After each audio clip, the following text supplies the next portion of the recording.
good afternoon, evening, morning, whatever time it is for you.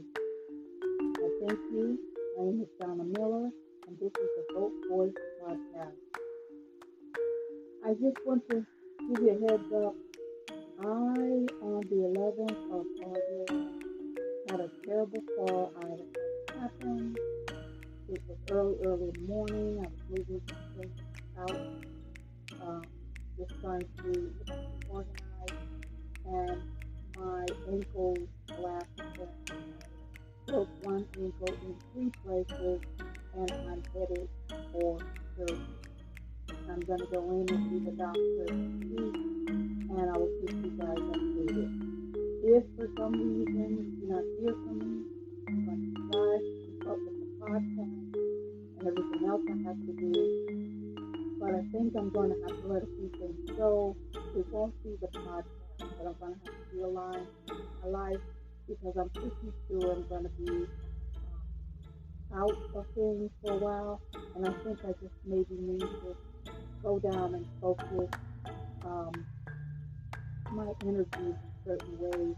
I think it's important that we do not focus our energy where it's no energy coming back. And I heard something years ago from a gentleman, and he has since gone away, a different way, but he said, go where you're appreciated, not where you're tolerated. And unfortunately, I am in a few places. So it's time for me. I think my accident has slowed me down a bit, and I'm going to have to reevaluate things and put Vote Voice absolutely first. And I think it's just time that I do that, and I may have to maybe next year refocus. And I think that if I can't achieve the things I wanted to achieve right away, that I will eventually, especially with this major presidential election. I definitely want to be ready for that. And of course, I want to keep up with all the elections. It's very important that we vote in every election. And I can do that. But when it comes time for the presidential election, I pray to God that we have COVID under control. I would really want to make sure that I can get out there amongst the people, canvassing. Hopefully, we'll be able to have rallies. We will be able to have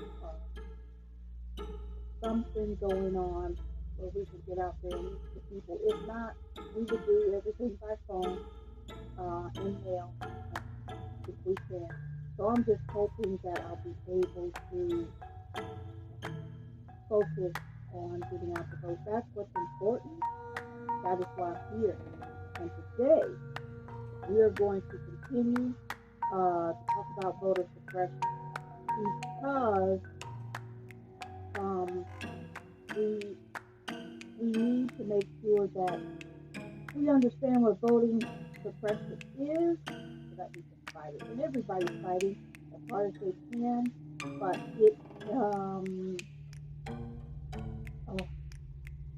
we need to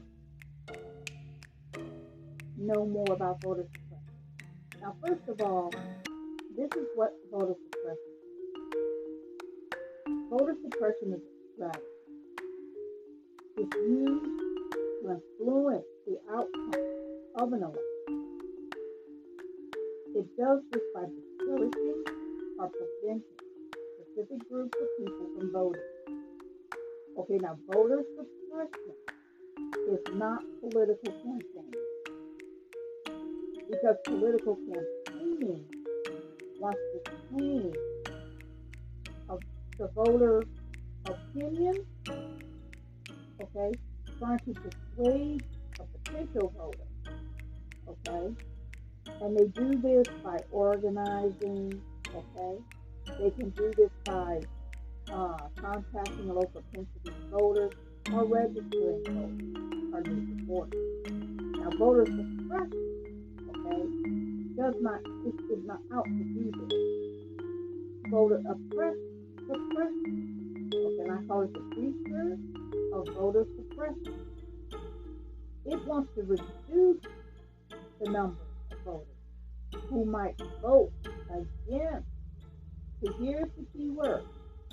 When you're out there and you have a political campaign, you want people to vote for you, you try to persuade them to vote for you. Okay? Voter suppression wants to prevent people from voting because they feel like that person won't vote for a particular candidate or a particular proposition. Now, voter suppression, okay, can happen in a minor way, okay, like making voting less convenient, okay. It can even go up to physical intimidation and even attacking voters. All these things are illegal, but here's the kicker. For example, in Michigan, there is a bill, okay, that wants to allow people, okay, to go into the voting box with the voters, okay, to take pictures, basically voter intimidation, okay. It is illegal, so the people who support voter suppression, okay, want to make it illegal. Now, voter suppression can be effective, okay, if a significant number of voters are intimidated or distracted. It's very important, people, that we vote. I know that it's difficult, but listen, we've seen what's going on in Afghanistan. We're seeing that after 20 years, the corruption and intimidation is doing work and nothing has changed. If we do not fight voter suppression, we could end up very much like these countries where the people have lost their voice and they can't get it back. We do not want to lose our voice. We need to run the politics. We need to decide who is elected, not let politicians tell us that they're deciding. Because from voter suppression, who knows where we'll end up? Maybe it will be there. And I know that what I'm saying may be harsh, but we have to really look at it that way. Okay? Now, voter suppression, okay, can be a few things, like voter caging. Okay, voter caging is challenging the registration status of voters and calling into question the legality of allowing them to vote. Sometimes it involves sending direct mail to the addresses of registered voters and compiling a list of addressees from which the mail is returned on. Now, this is why it's so important that you treat your voter registration like you treat your electric bill, your phone bill, your insurance bill. Make sure that when you move, that you contact your city clerk and let them know that you have moved into the area and you want to register in that area, and that will update your address, okay?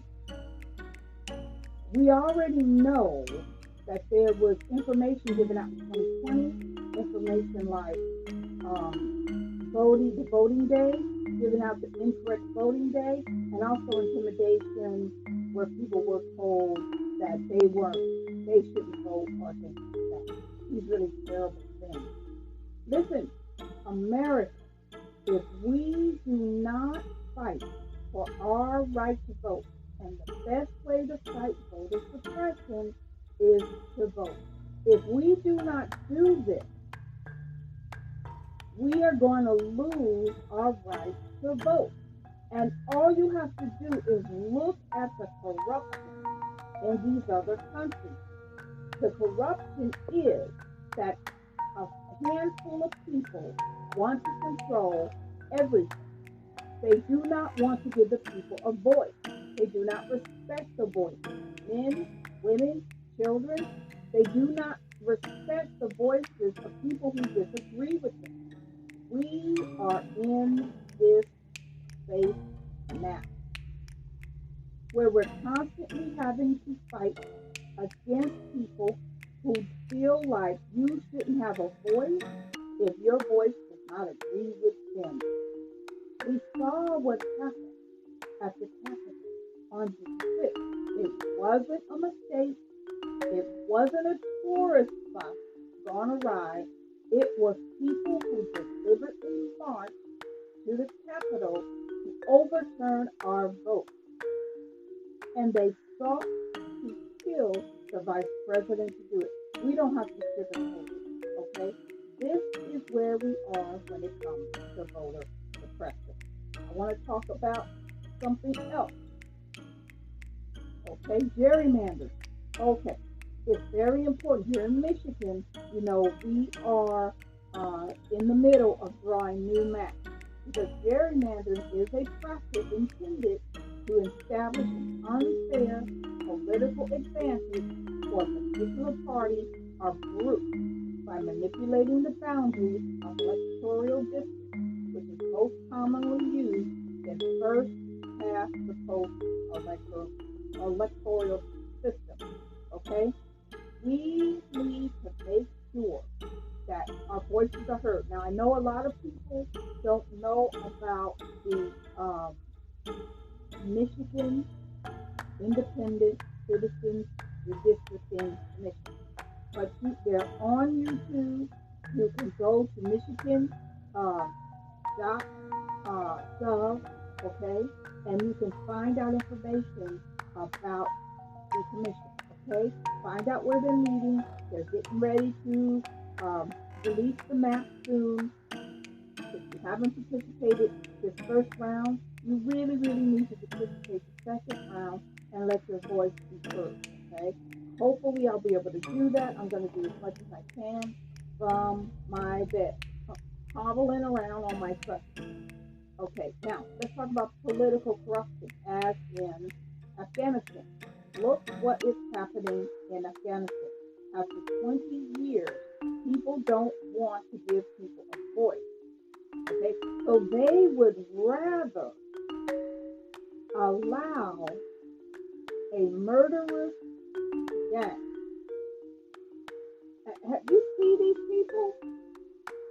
A murderous gang that looks like they've been sitting around eating Twinkies for the last 20 years, come through and just do whatever they want, kill whoever they want. Excuse me. Because of political corruption or malpolicy. And that's the use of power by government officials or their network contacts for illegitimate private gain. Forms of corruption vary, but they include bribery, lobbying, extortion, cronyism, nepotism, influencing, peddling, graft, and embezzlement. Okay, that's just abuse. All right. Oh, people, we really, really need to make sure that we stand up and vote in order to fight voter suppression. Because in the U.S., okay, and politics, any legal or extra legal measures or strategy whose purpose or political effect is to reduce voting or registering to vote by members of a targeted racial group, political party, or religious community. Okay, that is voter suppression. And the overwhelming majority of victims of voter suppression in the United States have been Americans.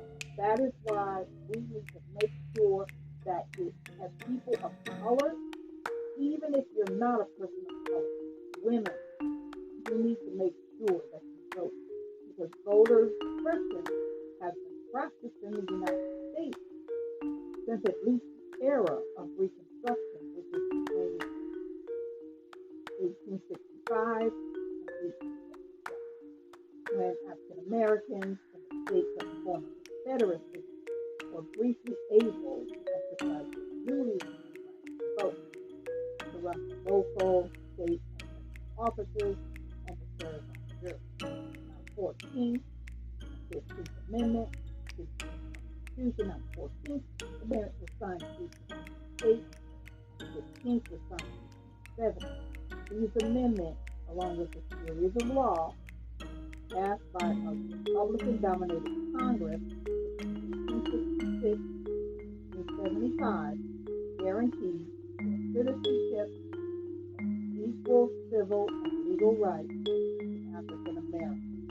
Okay, it prohibited restricting or denying the right to vote on the basis of race, criminalizing the terrorist activities of white supremacist organizations such as the Ku Klux Klan, and it authorized the use of federal troops to protect polling stations and to put down white supremacist violence. Okay. Now, relying on federal protection, African American voters elected hundreds of black state representatives and 15 black U.S. representatives and senators, and by 1870, nearly all of the former Confederate states were represented by the Republican Party. Now, despite those gains, devastation and violence against African American office holders and would-be voters in the South, including beatings and murders, were never completely eradicated. In 1870, more than support for federal intervention in the southern states to ensure racial equality began to slow down in a series of U.S. Supreme Court rulings, continuing into the 1890s, greatly limited the scope of Reconstruction era constitutional amendments and civil rights laws. Now, all of these factors combined to enable if a white Democrat to take control of all but 3 southern states by 1876. Now, 1877, disputed returns from the 1876 presidential election in those states figured in the secret deal by which Democrats supported the claim of Republican presidential candidate Rutherford Hayes to their state's electoral vote, giving Hayes a one-vote victory in the Electoral College over Samuel Children. Now, exchange for a pledge by Hayes to withdraw all remaining troops from the South, this effectively ended Reconstruction. Now, during the over the next 3 decades, okay, the Democratic-controlled southern states passed laws and adopted state constitutional amendments that disenfranchised almost all African American voters in the South and imposed a rigid system of racial segregation, and that was called Jim Crow. That was last. Okay, now early tactics of voter suppression aimed at African Americans continued to be used through the first half of the 20th century. Now, after Reconstruction, African Americans were prevented from voting.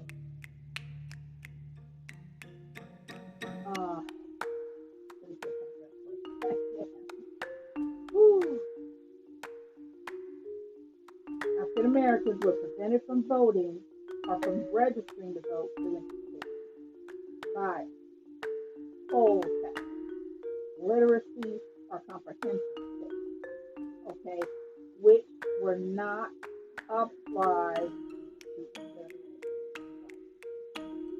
good character tests, grandfather where the original this was their original form of restricting voting rights of people who were eligible to vote prior to 1866 and 1867. Well, that was black. White-only primary elections and outright fraud committed by white election officials. Gosh, it's so sad that we haven't changed, isn't it? Poll taxes were eventually made unconstitutional in federal elections by the 24th Amendment to the U.S. Constitution in 1964, and in a state and local elections by the Supreme Court in 1966. Now, let's talk really quick about the practice of these literacy tests for all only black voters within the class civil rights act of 1964. The literacy tests in general were suspended of certain jurisdictions under the Voting Rights Act of 1965, and the Supreme Court struck down grandfather clauses in 1915 and white-only primaries in 1944. Let me go back if I'm going to tell you what, if I can find it.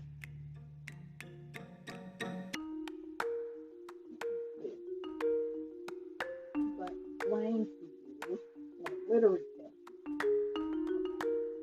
Now, the literary test, we hear this all the time, okay? And when I was growing up, I heard about people having to count bubbles on soap and all that stuff. Well, a literary test is part of a 20th century system, which included poll taxes to limit the ability of legal citizens to vote. Now, literacy test was typically administered to non-white citizens, but not to white citizens. In 2005, Representative John Lewis wrote of the effect literacy tests had on black voters before 1965. In Alabama, this was a 68-question survey about a secure aspect of state and federal regulations. Citizens might be asked to recite verbatim long portions of the U.S. Constitution. Some were even asked irrelevant questions, such as the number of bubbles on a bar of soap. See? Black people with PhD and MA degrees were routinely told they did not read well enough to pass the test. This is something we do not want to go back to. This is something that some people want us to go back to so that they can do what they want and take away our right to speak our voice, to decide who we want to be in office, to decide if a law is something we want to be governed by. Maybe we don't want to be governed by that. And I'm not talking about, okay, I do not agree. Some people maybe we have the right to make our own decisions, but I'm not talking about in a pandemic whether or not we should wear a mask. Wearing a mask is the biggest pain in the world. But I wear a mask for my own safety and for the safety of others. I cannot wait to get outside, to take that mask down and breathe. But we need to protect ourselves from this terrible, terrible virus. Let's talk about the poll taxes, okay? Poll taxes were fees levied by a precondition for casting a ballot in an election. Through poll taxes, poll taxes existed in the American colonies as a revenue-rising tax. The issue became linked to voter suppression after the passage of the 15th Amendment in 1870. Now check that out. Now, white men threw a tea party, threw all the tea off of, into the water because they didn't want to pay a tea tax. The poll tax is something from colonial times, right? As a revenue raising tax, okay? And they didn't want to pay that. They didn't want to pay increased taxes to a king, but yet they turn around and enforce taxes on people so they cannot vote. That is not fair, and that is not the way we want the country to continue on into the next 100 years.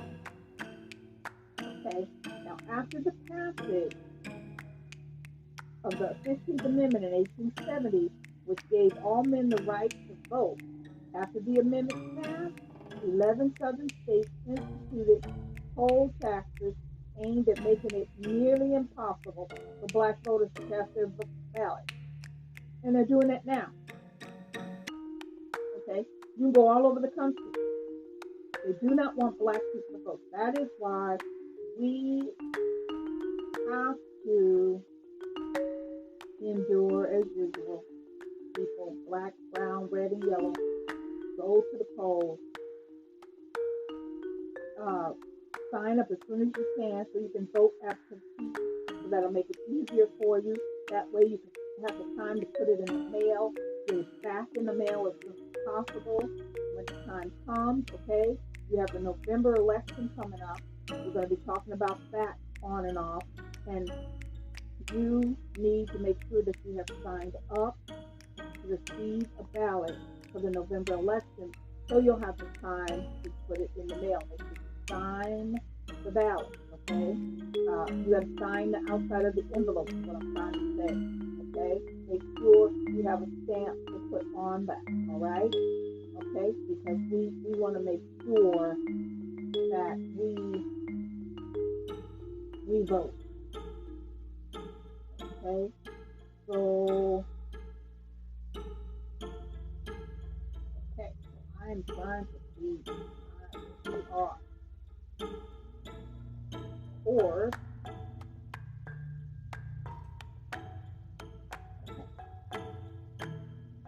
okay, now, the Voting Rights Act, the Civil Rights Act of 1966. It is one of the most important pieces of civil rights legislation. It greatly increased voter registration and voting among black people. A key element of the law, Section 5, requires that certain jurisdictions obtain approval, okay, that's free clearance of any change to the electoral laws and procedures, generally by demonstrating to a federal court that the change does not have the purpose or will not have the effect of denying or abridging the right to vote on account of the color. Section 4B of the Voting Rights Act identified as a covered jurisdiction, one to which the free clearance requirement will apply.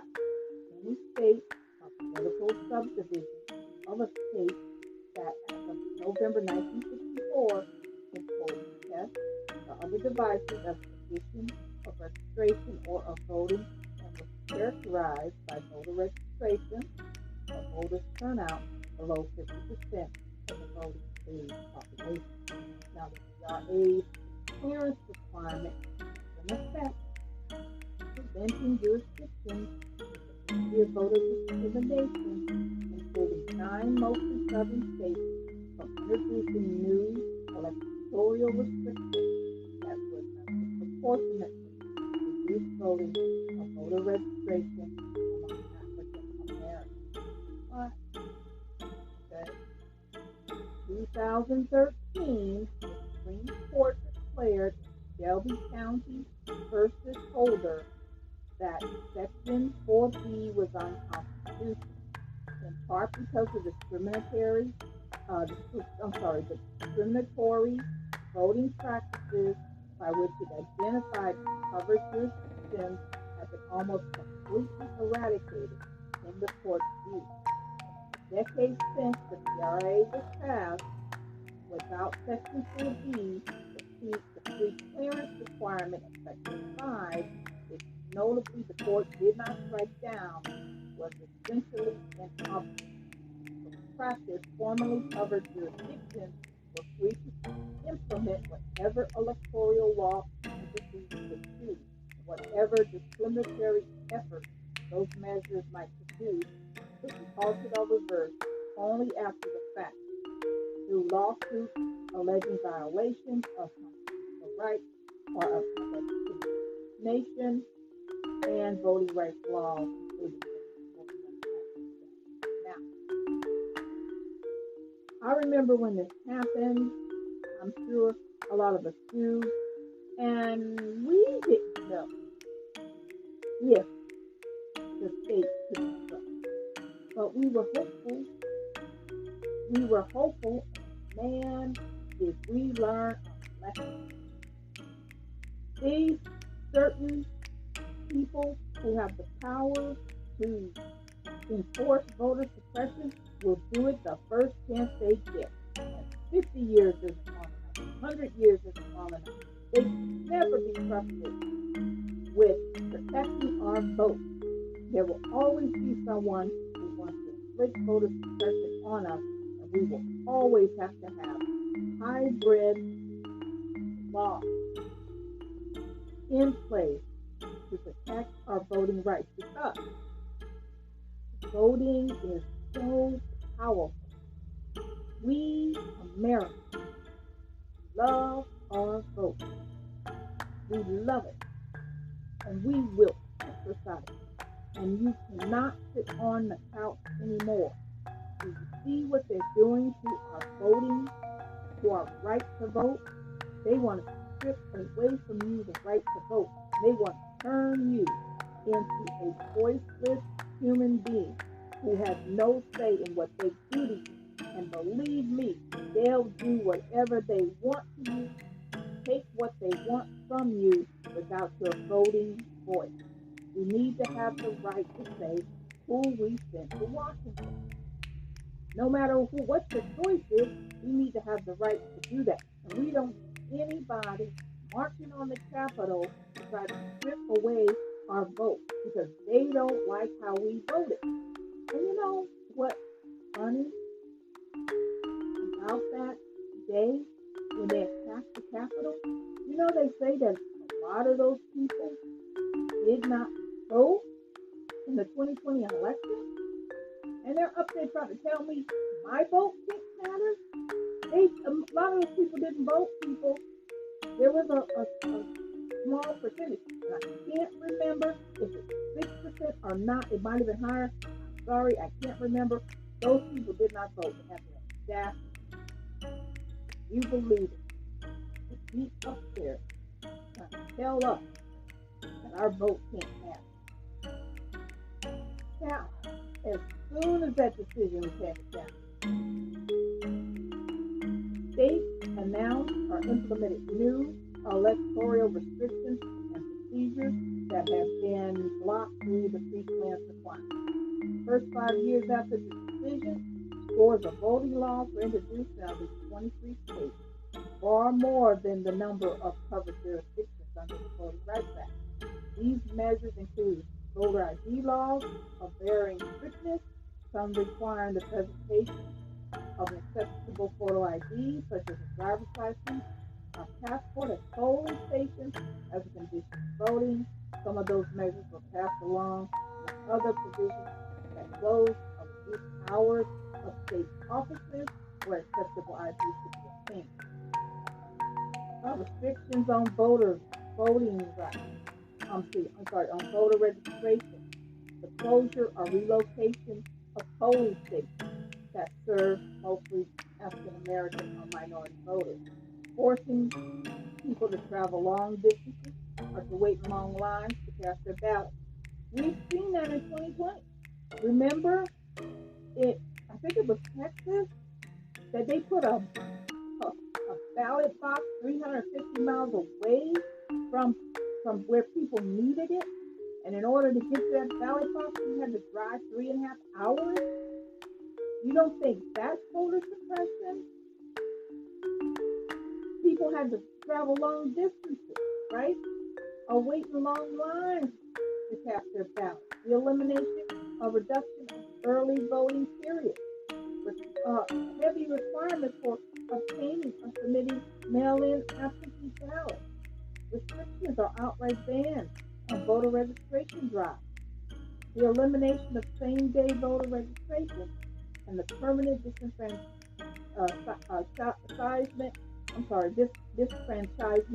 of convicted felons. Other voter suppression efforts that became more common were the large-scale purges of voter rolls to remove voters whose addresses could not be verified. Remember, it used to be your vote was safe, not anymore. Remember in Florida when the people said they wanted to get back the voting rights of felons after they served their time and got out of prison, and the politicians refused to do that? They have no respect for our vote. Okay? And voter caging. Remember we talked about voter caging? It's a tactic in which a political party sends non-affordable mass mailings to registered voters who are unlikely, okay, to support the party's candidate or agenda, and then use any return mailings as a basis for challenging the voter's registration or right to vote. That's why you have to take care, okay? Take care of your voting address, your voter registration. Make sure it's up to date, okay? Make sure you're registered. And lots of people are, but I want you to make sure that you're registered to vote. Also, members of major political parties in the United States have participated in voter suppression efforts. Politics shift. The Democrats are one way than they were during the Reconstruction era and vice versa.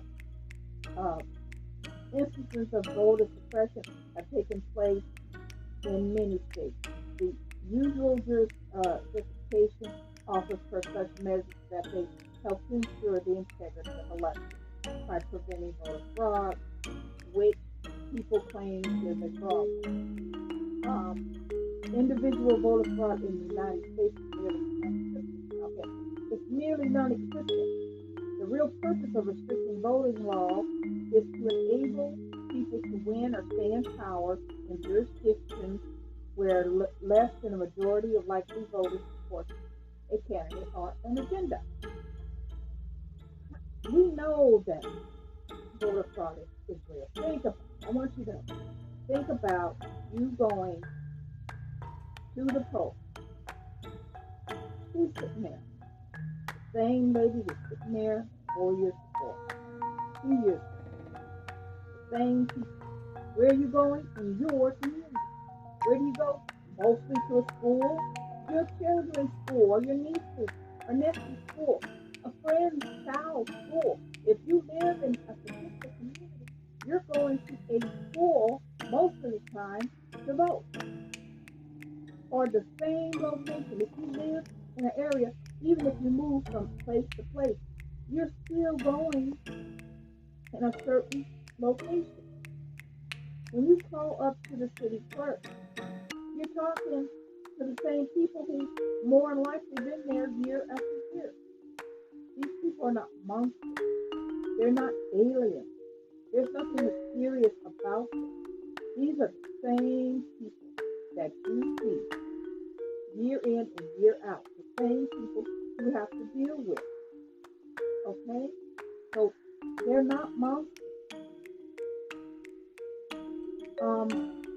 Let's talk about the 2020 election. Let's talk about, remember there was COVID, okay? And some good things that will happen is that election officials in several states did postpone primary elections, change election procedures to enable voters to minimize or avoid potential exposure to COVID-19, voting lines, and polling. Such measures included extending voter registration deadlines, early voting periods, losing or eliminating requirements or paying or casting mail-in ballots and extending post-election deadlines for receipt of mail ballots. Now, those measures and others were challenged in court by some people on the grounds that they usurp constitutional authority of state legislators or invited voters. But there was never any serious evidence of fraud.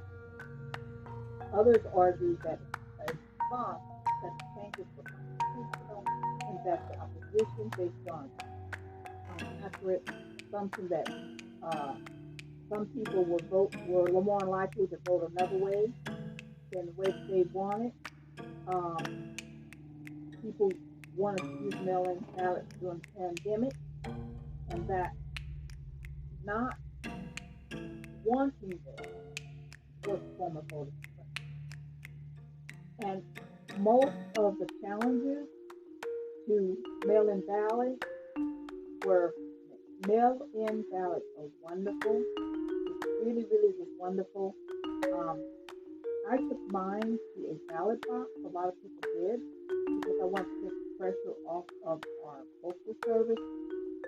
That was really in a lot of pressure. Okay.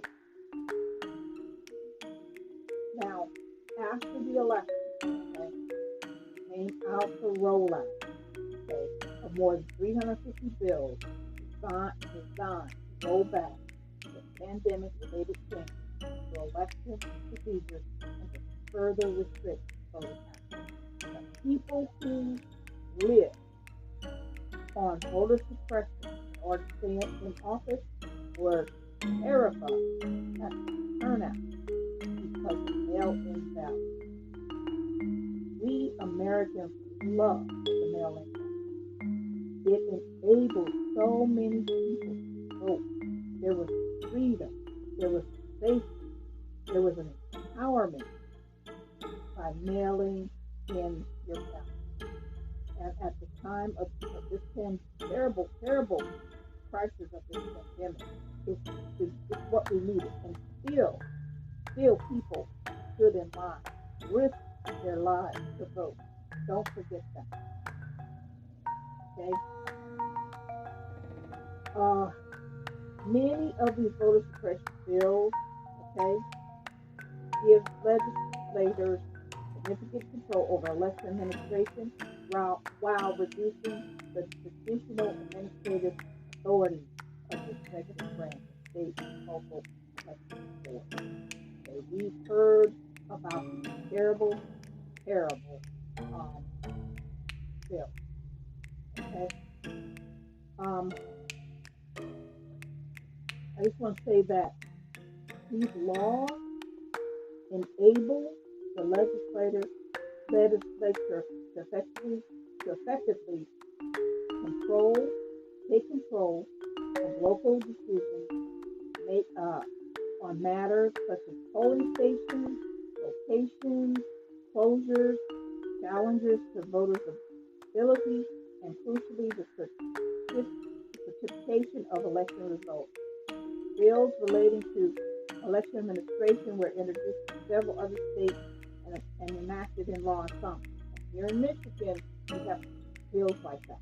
Okay, that would put such a burden on our city clerk. There's no way that they can do what needs to be done to certify the election, and many votes will be lost. Here's another strategy that is sometimes treated as a form of voter suppression, and it's racial or partisan gerrymandering, and that's the drawing of electoral districts by state legislators in such a way as to dilute the voting power of members in a certain racial group of political parties. Okay, we've seen that. Okay. They do want to still hold on to it. Gerrymandering is something that, for instance, here in the state of Michigan, the commission that's going to redraw all the districts, the Independent Citizens Commission that people voted for, there was a comment made by one of the commissioners that wanted to know if it was possible that we would keep some of the lines drawn that weren't obvious obvious gerrymandering, and then use the map and make me keeping the gerrymandering that was not obvious.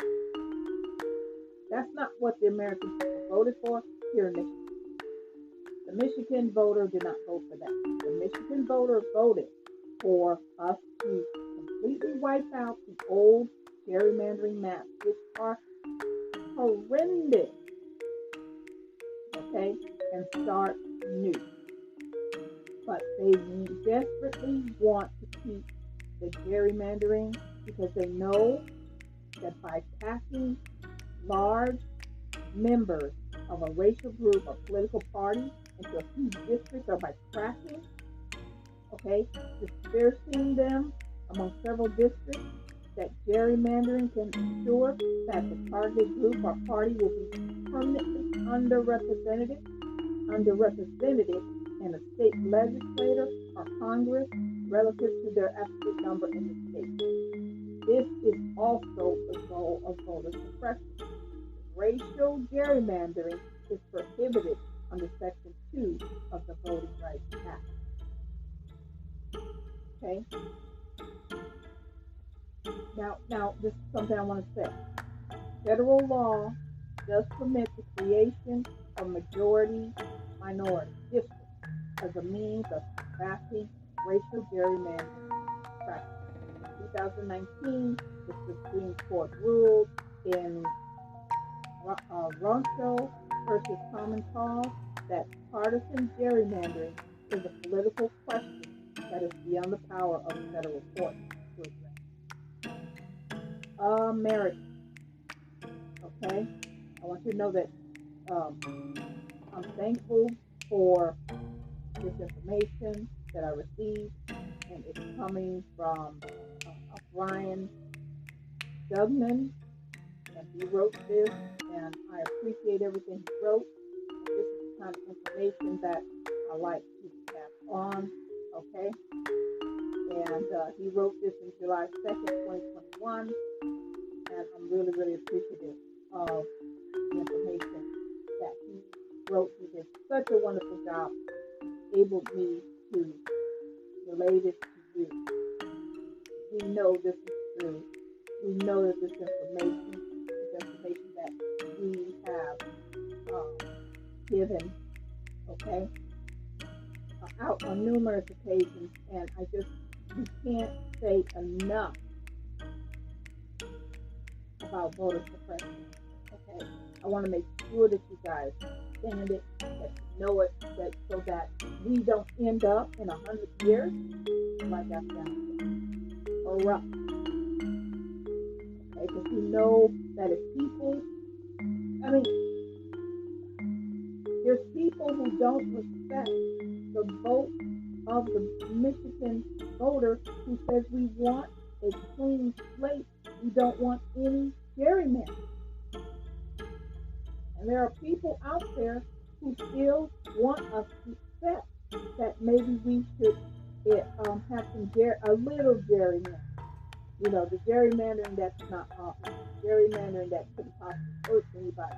We don't want that. The Michigan voters voted and said we want to start all over. We want a clean map. Yes, there's places that will have to be broken off in sections because they're so large. But we want to keep community of interest together as much as possible, and we want to avoid in how our maps are drawn and avoid especially what type of districts we're in. That is what we want. We're all in this together. We're all united. We are not going to descend into terrible, terrible civil groups of fighting. We're not going to have warlords here and there. We're not going to be divided up like that. We're one piece one people under one flag, all of us, different people, different colors, different races, different religions, and we need to respect everybody. And we don't want our children to live in chaos and murder. We don't want that. We wish everyone safe. We know that we have to fight for rights as Americans. We have to resist voter suppression. The best way to fight voter suppression, I'll say it again, is to vote in every election. Listen, we have election coming up November 2nd, 2021. Okay? That is the main election. We just had the primary. You need to vote for your mayors and for your city councils and for your school boards and for anything else. Every city has something different that they're voting on, but yet every city is voting on the same thing also. I am so glad to be participate in who's going to be mayor. Even if I don't live where I'm living forever, even if I move, at least I did some good and participated in voting in a good person as mayor. At least I did that. What about you? You don't like what goes on in the city council? You need to make sure you vote. Find out who's running and vote for that person. Okay? You can find out, but do everything you can to see if this person has the views that you want to see on the city council. Okay? This is Donna Miller. This is Vote Voice podcast. Anchor. I want to thank everyone listening to Apple Podcasts, everyone listening all over the world, everyone listening on every platform. Thank you so much for listening. I want to thank you for your support. You can like us on Facebook at the Vote Voice page, okay? You can follow us on Twitter, Instagram. We are on LinkedIn. You know what? I even put things on TikTok, but I'm sorry I haven't been putting as much on TikTok as I should, but I'm going to try to get back to you. And I just want to thank you so much for everything that you do, okay? Go visit us at the Vote Voice webpage, www.votevoice.com. All right? If you want to contact me, I know I'm under the weather right now, but you can contact me at Donna9Miller@votevoice.com. Go ahead and contact me there. If you want to ask me a question, if there's anything I can do to help you about voting, I will do. If you need to register to vote, someone needs to register, just let me know, okay? If you want to volunteer with Vote Voice, please just drop me a line at Donna9Miller@votevoice.com, okay? And if you think about making a donation to Vote Voice podcast, we thank you very much for your support. You just go to www.votevoice.com. We are a secured location for donating with QGive, and we are a 501c3 non-profit, okay? And I thank you very much for your support. Is there anything else I left out? Just remember, we're going to fight the future voter suppression. Sorry about all that noise back there. I hope that it'll be drowned out by the music. And so I just want to thank everybody. You have a wonderful day. And remember, voting is the power you need. No one can take away your right to vote but you. And you do that by not voting. Vote so so that they can see that voting is your lifestyle. Vote so that they cannot succeed in these voter suppression laws. I pray to God that we don't have to jump over walls to vote, but whatever we need to do, however long the line, however far the box, however much the postage, we will get our votes in. This is Donna Miller with Vote Voice, and I thank you for your support and for listening. Goodbye.